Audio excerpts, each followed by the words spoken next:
Hello sa lahat! Maligayang pagbalik sa aming channel. Ngayon, dumako tayo sa purchase order features sa Big Seller.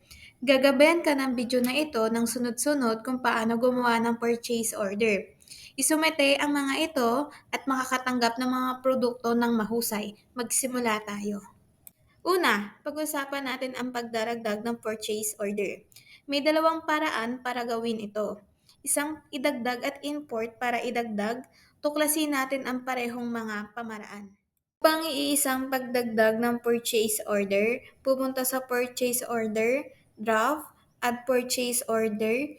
Dito pupunan mo ang kinakailangang impormasyon tulad ng pagtanggap ng warehouse, supplier at mga detalye ng produkto. Kapag tapos na, i-click ang save. Mga tip, kung pipili ka ng kombinasyong SKU, automatic kong hahatiin ito ng system sa mga iisang SKU at kakalkulahin niya ang presyong ng unit batay sa rasyo ng pag-aalagaan ng gastos na itinakda mo kapag gumawa ng kombinasyong SKU. Ngayon, tignan natin ang mga import na mga purchase order. Pumunta sa purchase, drop, import at export. Import purchase orders, i-download ang template, punan ang kinakailangan na impormasyon sa file, piliin ang reserving warehouse, i-upload ang file at i-click ang kumpirmahin. Pangalawa, ang pagsusumite ng purchase order kapag handa na iyong purchase order, piliin ang purchase order at i-click ang isumite. Ililipat nito ang order sa listahan ng on the way.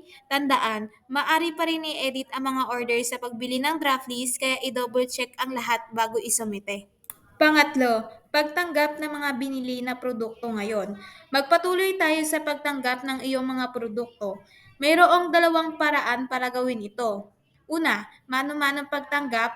Pangalawa ay scan para makatanggap. Ang unang paraan ay mano-manong pagtanggap. Para sa mano-manong pagtanggap, pumunta sa pagbili, on the way, pagtanggap ng bumili. Piliin ang purchase order, i-click ang icon na kumpirmahin ng pagtanggap, ilagay ang dami ng natanggap, pagkatapos ay i-click ang i-save.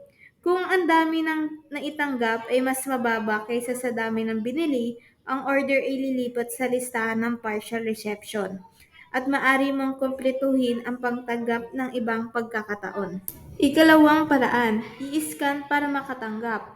Para sa mga pag-scan upang makatanggap, pumunta sa inventaryo, tumanggap, i-scan yung mga natanggap, maaari mo i-scan ang purchase order number or tracking number, pagkatapos ay i-scan ang label ng produkto upang suriin ang pagdagdag ng stocks, itakda ang shelf at i-click ang tanggapin.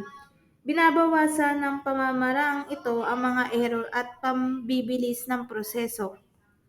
At iyon na, handa ka na ngayong pamahalaan ang iyong mga pagbili at tumanggap bilang isang profesional. Kung meron kang anumang karagdagan katanungan, mangyaring i-click ang makipag-chat sa amin sa kanan sulok sa ibaba upang makipag-ugnayan sa aming serbisyo sa customer para sa tulong.